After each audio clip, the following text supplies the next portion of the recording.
is Revolutionizing Recruitment with Kathleen Duffy, the art of attracting, acquiring, and retaining talent.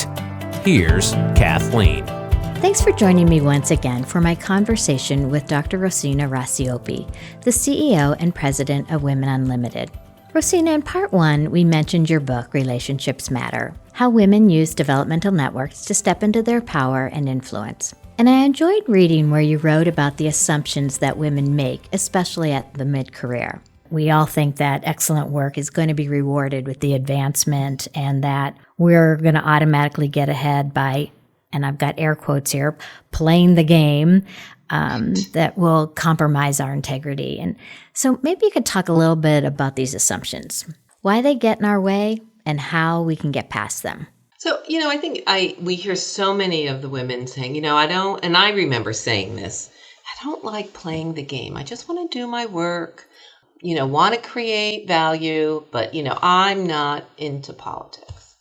Well, when you have two or more people working together, cooperating to get things done, there are ways in which we need to work together that allow us to contribute and make an impact in our organization.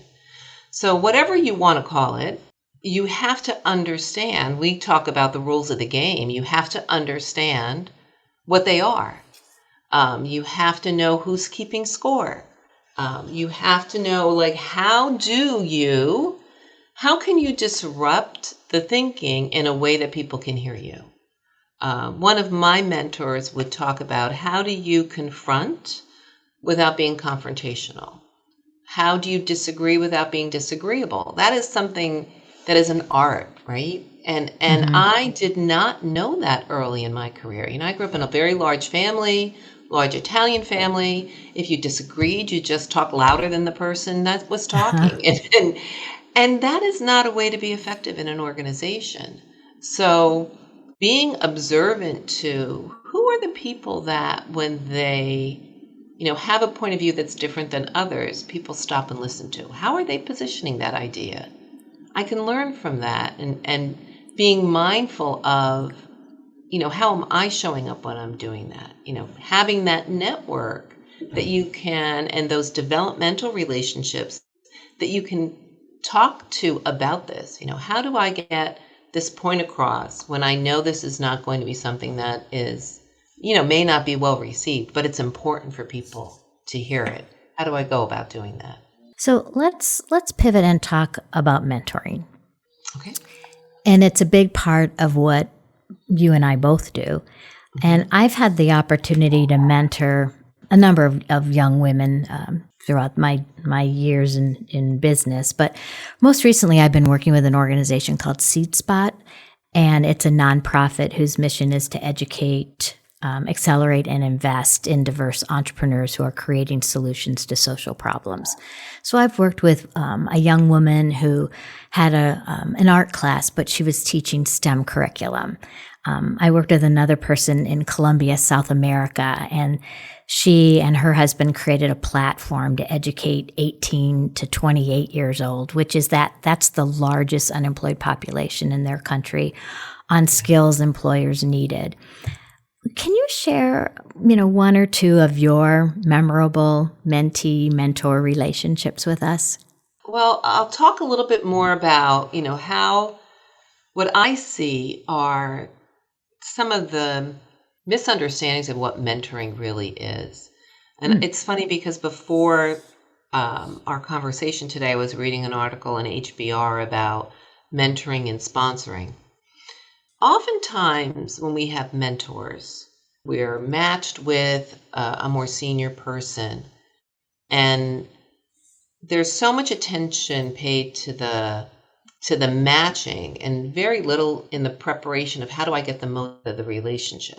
And what we focus on is helping women understand, how do I create the agenda to influence my learning through this mentoring relationship. In fact, when I attended graduate school, the focus of my dissertation was how women develop mentoring relationships that influence their leadership development and career advancement.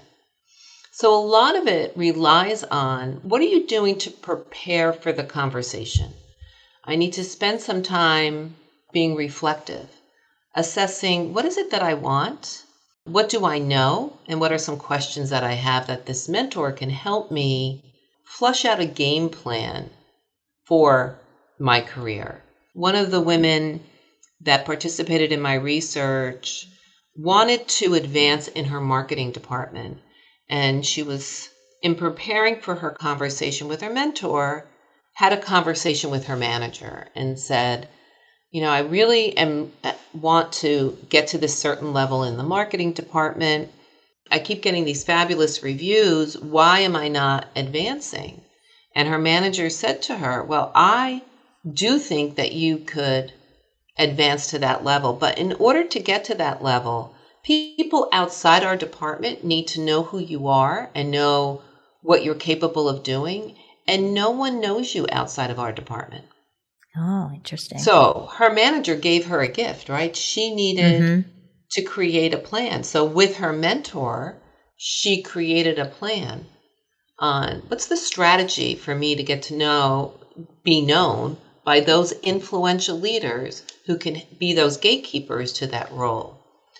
So it's having that intentional preparation. Part of it's self-reflection, and part of it is how can I use this time with my mentor so that on the back end, I have some clarity of how I can move forward, right? So being paired with a mentor and having a conversation can be interesting, but we want you to have relationships with your mentor that provides direction and momentum in your career. And it all starts with you being prepared and being open to the conversation. You may hear things that you may not want to hear, right? Someone can be giving you some feedback that is contrary to what your view of yourself is. And that's a time when you really need to be curious to understand instead of judgmental and proving them wrong, right? Those are such crucial, I want to say, jewels of having a mentor who is going to give you some feedback along the way that can be a game changer. I remember having a mentor give me feedback around my communication style. I had gotten feedback on my communication style in 360 early in my career, and I just dismissed it because it was contrary to my own self-view. Once I got to a middle manager role, this one mentor said to me, Rosina, you're great in the foxhole, but I don't know that people are going to follow you out of the foxhole. And when I asked him more about what he meant by that, he said, well, I don't really think you listen to what people have to say. And that was true. It was true. I thought I had the right answer. Just believe me, Kathleen, follow me up this hill. We will be successful. Again, another gift, right? I didn't realize that at that point in my career, it wasn't up to me to have the answer. It was up to me to orchestrate the answer.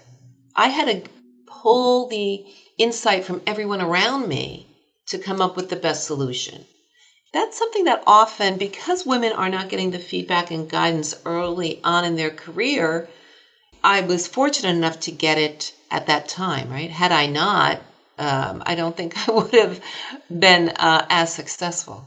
Well, it's interesting. You have probably, I should have started hashtagging this, the word curiosity. It's interesting because when I speak with college students or even young professionals, I'm often asked, what's the skill that is most important for somebody to learn in the next 5 years or 10 years? And I always say to be more curious and learn how to ask questions. And I think that is, you talk about that being one of your top assets. Right. And clearly from our conversation thus far, everything leads to just staying curious and not making assumptions that you already know the answers. Right.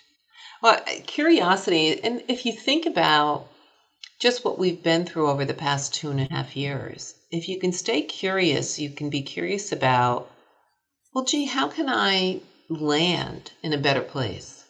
how can I use this time, this period of disruption, to identify opportunities, different opportunities, to use my expertise and my perspective. And so I think when you start with the question, you'll start seeing more opportunities. Mm-hmm. Mm-hmm. Yeah, I agree.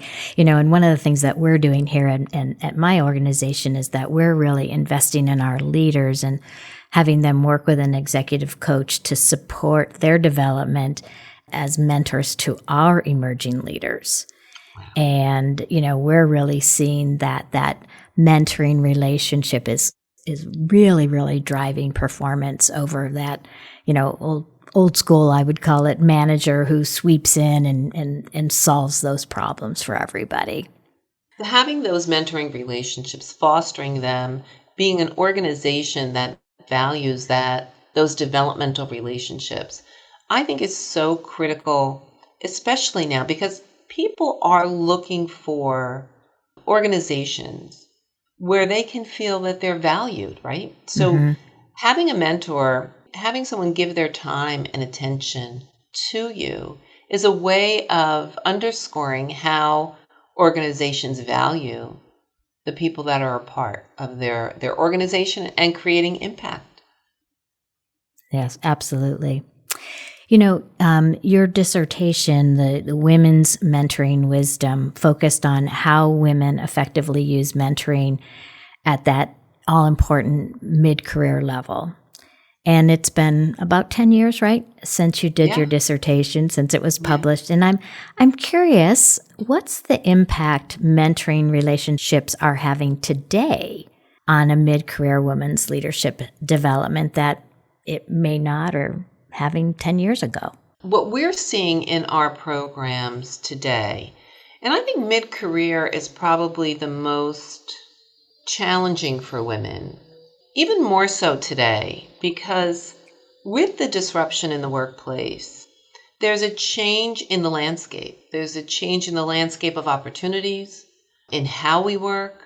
I think that adds to additional pressure and challenges that women are facing. This hybrid work environment is good on some levels, but also creates much more challenges. Mm-hmm. What I see the mentoring relationships helping women in our programs with is really getting clear on how to assess the opportunities in front of you and prepare for them. How to look at those opportunities maybe in a different lens, with a different lens than you may have in the past. And how to advocate for what you need in order to contribute in these new roles, right? So it's not just the work that you're doing. What kind of support do you need? What kind of resources do you need? What kind of flexibility do you need in order to move into those roles?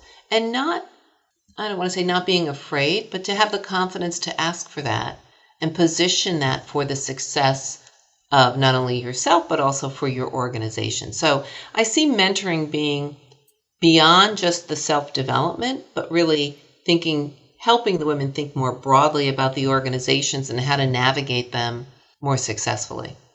You talked about the mid-career is an interesting space for women. And I had Dr. Allison Gabriel, who was a McClellan professor of management and organizations at the University of Arizona, on my podcast earlier this year. And she spoke about her experience as a new mom and the reentry to work and parental mental health. And I'm wondering what you're hearing from women who are in this mid-career level that you work with, who are returning to work after the birth of a child, or maybe even some of those women who've decided to step away from their careers until their children go back to school. Well, we certainly saw, especially in I'm going to say the early stages of the pandemic, we know that women were impacted more than our male colleagues. Less women have returned to work as businesses were opening up because of the lack of resources, daycare, etc., that women need in order to be able to resume their careers. So I think for many women, they're just the stress of that was the straw that broke the camel's back, so to speak. But what we're seeing now is women seeing and seizing the opportunity of having this more flexible work arrangement that allows them to have the flexibility needed for their whole life and still contribute in the roles that they have. We're seeing women and organizations, I will say, rethink how they develop leaders in the organization. Many of our partners are global organizations, and that had the thinking that in order to get to a certain level, you need to have a global experience. One must have this global expat experience in order to get to that executive level. They're rethinking that now, because you can have global experience, but you don't necessarily have to go live in that other country if you're managing a global team.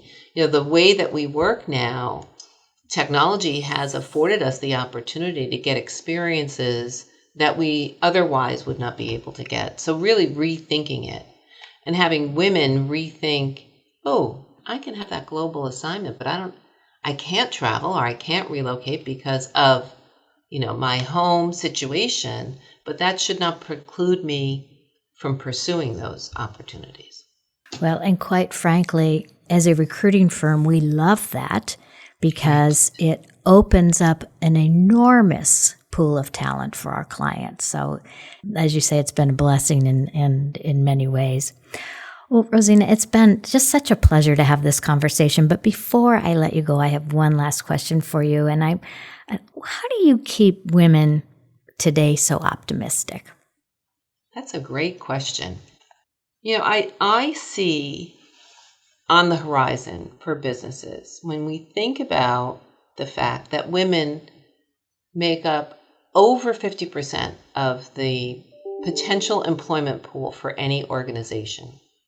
To me, that speaks to the value that women are bringing to organizations. That diversity in the organization allows companies to be more successful. When I think about the next 5 to 10 years, I'm excited about the potential for women because they have so much to contribute to organizations. And what I'm seeing in companies is not just a desire to have more women, but they're seeing the value of creating environments that are very diverse, that have those diverse perspectives, not because they want to be nice to the women. I think they do. That's a fundamental piece of it. More important, they're seeing the value of having more women in their organization, in their leadership pipeline, what it brings to their innovation, and most importantly, to their bottom line. So I see nothing but upsides and possibilities for the future for women in organizations. Our challenge is to just step into it. I agree. And it sounds like our daughters are going to be in the right place and be able to continue to drive this movement. Well, again, it's been an absolute pleasure speaking with you today, and you're talking about two of my very favorite things, mentoring and networking. So I know that there are quite a few takeaways that you have shared today, and I'm sure that many of our listeners will be able to execute on them. So thank you again for joining us today. Oh, I appreciate it. Enjoyed the conversation. Thanks, Kathleen. To find out more about Rosina and her organization, go to women-unlimited.com. And that's it for this episode of Revolutionizing Recruitment.